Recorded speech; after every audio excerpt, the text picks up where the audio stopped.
Hari ini kita menghadiri acara peringatan 7 hari berkumpul untuk mendoakan almarhum wal maghfurlah Dr. Haji Hamzahas, Wakil Presiden Republik Indonesia yang ke-9.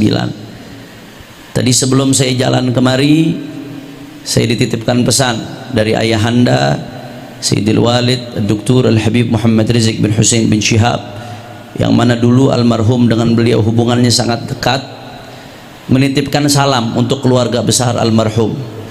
Beliau menyampaikan bela sungkawa, a'zamallahu ajrakum wa ahsana azaakum wa ghafara limayyitikum wa la naqul illa ma yurdi rabbana inna lillahi wa inna ilaihi raji'un. Dan beliau juga mengatakan tadi singkat padat kepada saya, almarhum semasa hidupnya min ahlil khair, kata beliau, saudara. Bahkan ketika menjabat jadi wakil presiden, almarhum hubungannya sangat dekat dengan ulama, dekat dengan kiai, dekat dengan ormas-ormas Islam, dekat dengan pesantren. Kadang-kadang ada pejabat dekat kalau sudah pensiun, nggak kaget kalau begitu, saudara. Tapi ini ketika lagi menjabat jadi wakil presiden nggak berkurang, saudara. Kedekatannya luar biasa kepada ulama, kepada habaib. Kesaksian dari Al-Habib Rizik, beliau mengakomodir aspirasi umat. Beliau sering mengakomodir daripada permintaan-permintaan ulama dan umat. Maka kita doakan mudah-mudahan kebaikan-kebaikan yang beliau tanam semasa hidupnya menjadi amal jariah yang terus mengalir dalam kubur beliau sampai yaumil qiyamah insyaallah. Maka sebelum saya sampaikan 1-2 patah kata, mari sama-sama kita bacakan Fatihah untuk almarhum Haji Hamzahas, ala anna Allah yaghfir lahu wa yarhamhu wa yu'li darajatihi fil jannah wa yataghashahu birrahmah wa yadkhilhu al jannata birahmatihi wa ila hadratin nabi Muhammadin sallallahu alaihi wasallam bisirril Fatihah. Bismillahirrahmanirrahim. Alhamdulillahi rabbil alamin. Arrahmanirrahim. Maliki yaumiddin.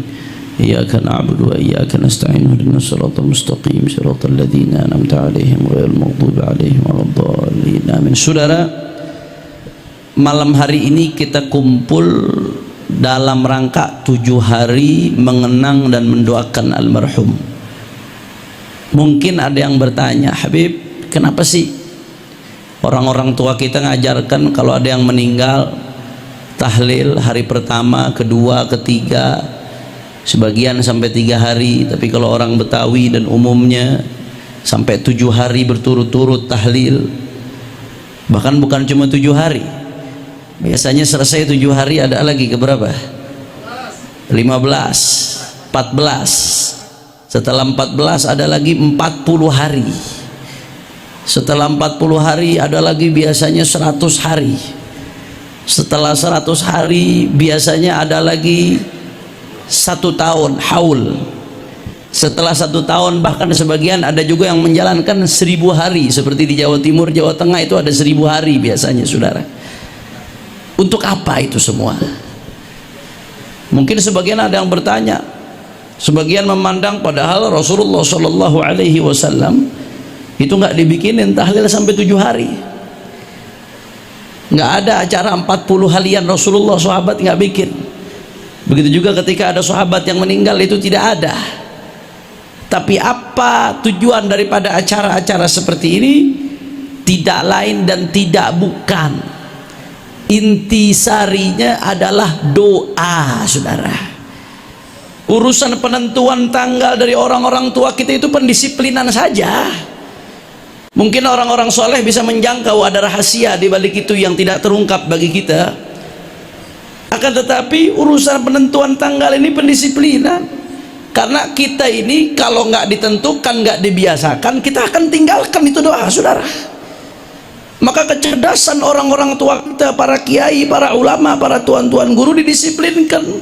Tahlil sampai hari ke-7, tahlil 14, 40, 100, 1 tahun, 1000 tahun, agar terus doa itu dikirimkan untuk mereka, saudara-saudara kita tercinta yang telah berpurang ke rahmatnya Allah Subhanahu wa ta'ala. Sebab Bapak Ibu sekalian, setidak-tidaknya, sekurang-kurangnya Ketika kita rajin mengirimkan doa untuk para almarhum, yang pertama setidak-tidaknya kita ingin menjadi orang-orang yang dicintai oleh Allah Subhanahu wa taala. Ini menarik ini. Yang didoakan almarhum, tapi yang dicintai Allah kok kita, kok bisa?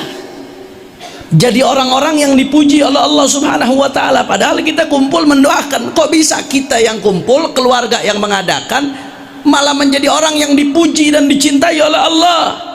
Saudara, sebab di dalam Al-Qur'an Allah Subhanahu wa taala, ketika Allah Subhanahu wa taala menyebutkan mereka kaum muhajirin yang berjuang dengan harta, jiwa, segala hal dikorbankan untuk Rasulullah. Mereka tinggalkan rumahnya di Mekah, keluarganya ditinggalkan, hartanya ditinggalkan, hijrah ke Madinatul Munawwarah, tidak lain dan tidak bukan untuk Allah dan Rasulnya. Saudara, kaum muhajirin dipuji oleh Allah Subhanahu wa taala. Bukan hanya kaum muhajirin, kaum ansar yang menyambut kaum muhajirin dengan lapang dada. Mungkin banyak di antara mereka yang nggak ada hubungan nasab, nggak ada hubungan kekerabatan, nggak ada hubungan saudara, tapi kaum ansar menyambut dengan lapang dada. Yang punya rumah ada yang dibagi rumahnya, saudara. Yang punya harta ada yang diparuh hartanya, saudara. Bahkan sebagian kaum ansar di awal-awal Islam itu, saudara, sebelum dinasakh, sebelum dihapus, orang-orang ansar dan muhajirin yang dipersaudarakan itu saling mewarisi satu sama lain walaupun nggak ada hubungan nasab. Di kemudian hari syariat ini dihapus dengan ayat-ayat waris, saudara. Singkat cerita, Allah puji kaum muhajirin, Allah puji kaum ansar. Setelah Allah puji kaum muhajirin dan ansar, setelah itu apa yang Allah puji? Walladzina ja'u min ba'dihim yaquluna rabbana ighfir lana wa li ikhwanina alladhina sabaquna bil iman.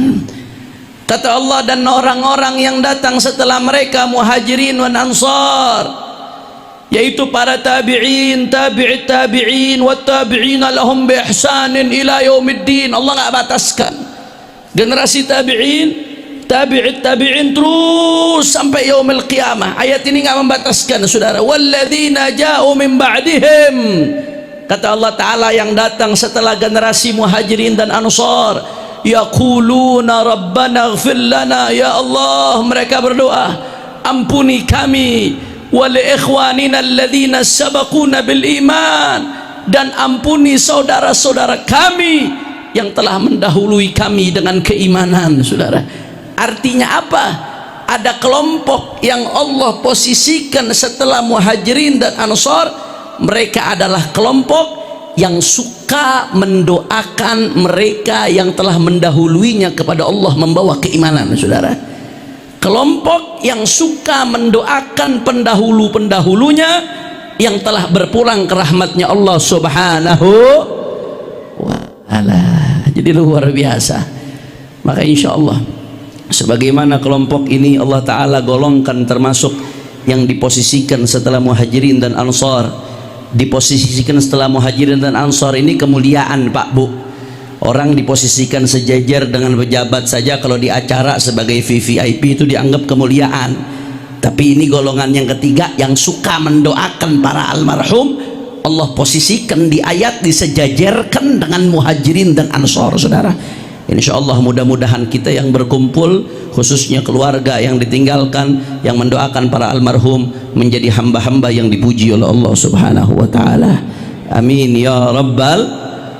Kemudian yang kedua, saudara, jadi kalau ada yang tanya kenapa kita bikin tahlil dan sebagainya, yang pertama karena kita pengen dapat pujiannya Allah Subhanahu wa ta'ala. Yang kedua, saudara, kenapa kita bikin tahlil seperti ini? Kita pengen girangin almarhum. Selama orang-orang tua kita hidup, kita banyak bikin mereka susah. Bahkan gak jarang kita bikin orang tua kita menangis. Begitu juga pasangan kita, orang-orang yang kita cintai, kerabat kita, handai taulan. Berapa banyak yang kita bikin susah ketika masa hidupnya, saudara.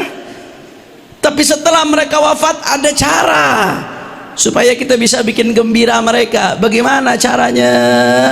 Di dalam hadis riwayat Al-Imam Al-Baihaqi Di dalam Syu'abul Iman Rasulullah sallallahu alaihi wasallam bersabda, kata Nabi Muhammad, mal mayyitu fil qabri illa kal ghariqil mutaghawwith intadhiru da'wat talhaquhu min abin aw ummin aw akhin aw ibnin fa idza lahiqathu kana ahabba ilayhi min ad-dunya wa ma fiha aw kama qala an-nabi sallu ala nabi Muhammad.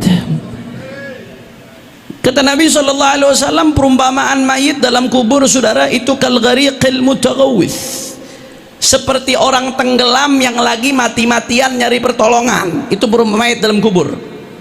Saya nggak bicara mayitnya orang-orang soleh ya, umumnya mayit umat Islam itu seperti orang yang lagi tenggelam, yang lagi mati-matian cari pertolongan. Kalau orang tenggelam yang dicari apa yang bisa bikin dia selamat? Ada kayu dipegang, ada perahu dipegang, kalau perlu ada buaya dipegang lagi saudara. Yang penting gak tenggelam dulu. Itu otaknya orang yang tenggelam. Nah kalau orang di dalam kubur seperti orang tenggelam, apa yang mereka cari, yang mereka tunggu? Yantadhiru da'watan. Saudara-saudara kita yang sudah meninggal dunia, yang ditunggu doa, yang ditunggu mereka kiriman Fatihah, yang ditunggu mereka kiriman pahala Yasin, kiriman pahala Quran, yang ditunggu mereka kiriman zikir-zikir, doa saudara, istighfar, dimohonkan ampun oleh Allah. Saudara kita yang dalam kubur Pak Bu, udah disingkap hijab bagi mereka.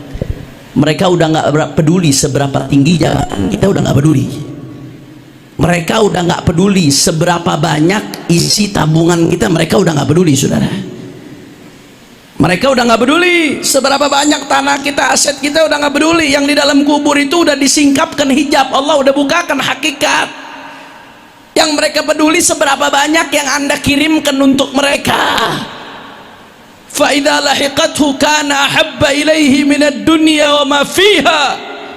Manakala doa-doa tersebut sampai kepada mereka saudara, kiriman Fatihah, kiriman doa, kiriman tahlil dan lain sebagainya, itu lebih membuat mereka gembira daripada mendapatkan dunia dan seisinya saudara.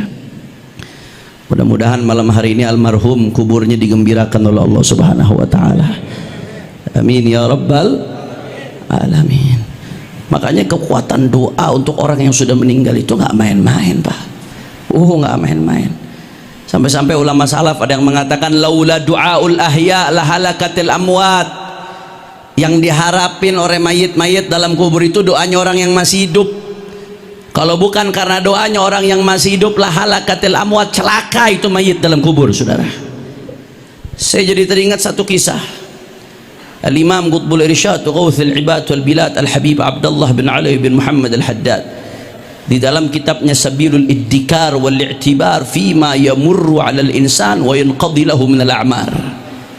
Beliau mengutip satu riwayat, di situ disebutkan ada satu orang yang meninggal dunia Bapak Ibu sekalian. Orang yang meninggal dunia ini punya kenalan yang masih hidup. Kebetulan kenalan yang masih hidup ketika nyebut orang yang meninggal dunia ini, dia mendoakan. Doanya simpel, rahimahullah. Kalau biasanya kita Allah yarhamuh. Kalau pakai bahasa Indonesia almarhum. Almarhum itu Pak bahasa serapan dari bahasa Arab. Dia diambil dari kata rahima yarhamu rahmatan. Fadzaka fahuwa rahimun wa dzaka marhumun. Isim maf'ul dari rahima yarhamu rahmatan. Almarhum artinya doa. Mudah-mudahan dia dirahmati oleh Allah subhanahu wa ta'ala. Makanya mohon maaf, saya perlu luruskan sedikit di sini. Gelar almarhum itu khusus untuk jenazah muslim. Ulama khususnya di madhab syafi'i yang dipakai di Indonesia melarang penggunaan gelar almarhum untuk dipakaikan kepada orang di luar Islam saudara. Karena itu memang doa yang diperuntukkan khusus jenazah muslim. Kalau di luar Islam sebut mendiang. Almarhum penggunaannya khusus jenazah muslim karena dia sudah doa ritual yang memang doa itu hanya dikhususkan untuk umat Islam, umatnya baginda Nabi besar Muhammad sallallahu alaihi wasallam. Itu almarhum. Nah kita kembali ke pembahasan tadi saudara. Itu orang yang di dalam kubur, ketika itu malaikat sudah siap mau ngadab. Di situ disebutkan di riwayat itu diadabnya dengan api. Singkat cerita, ada orang yang kenal dengan dia masih hidup, ketika nyebut orang ini sambil didoakan rahimahullah. Simple, bukan doa panjang, bukan, nggak sampai ngirim bacaan Quran, nggak, baru doa rahimahullah. Kalau bahasa kita almarhum, didoakan almarhum. Apa yang terjadi saudara? Subhanallah, itu malaikat yang udah siap ngadab dengan api, gara-gara ada satu doa singkat dari orang yang masih hidup, Allah padamkan itu api. Allah perintahkan malaikat untuk tidak ngadab jenazah tersebut, saudara, gara-gara doa orang yang masih hidup. Makanya nggak main-main mendoakan seperti ini bukan sekedar seremonial, Pak. Kita kumpul baca tahlil mendoakan almarhum bukan seremonial, itu memang yang dibutuhkan oleh mereka yang sudah meninggal dunia, itu yang diharap-harapkan. Maka kama tadi nutudan, hati-hati, sebagaimana kamu berbuat itu, begitulah kamu akan diperlakukan nanti. Kalau sekarang masih hidup kamu sering ingat orang tua, mendoakan mereka, sering kirim Fatihah, sering kirim doa, berarti semakin sering menggembirakan mereka, semakin sering menggembirakan mereka, maka besok ketika kita mati anak kita akan seperti itu, saudara. Tapi kalau orang tua meninggal, kerabat meninggal, saudara meninggal, boro-boro doa, ditengok saja enggak, cuma bikin status, didoakannya lupa, saudara. Status dibikin, doanya lupa, nggak ada yang sampai. Besok kau mati diperlakukan seperti itu. Kalau kau sering mendoakan mereka yang sudah meninggal dunia, sering membuat mereka gembira dalam kuburnya dengan mengirimkan doa-doa, maka besok begitu kau meninggal dunia, kau juga akan diperlakukan seperti itu orang-orang di sekitarmu, saudara. Maka insya Allah, mudah-mudahan dengan doa dari keluarganya dan doa dari rakyat yang pernah merasakan kebaikan beliau, mudah-mudahan beliau selalu kuburnya dijadikan taman-taman surganya Allah subhanahu wa ta'ala. Dan mudah-mudahan kita minta sama Allah, besok kita ketika mati mudah-mudahan banyak yang doain. Amin ya rabbal alamin.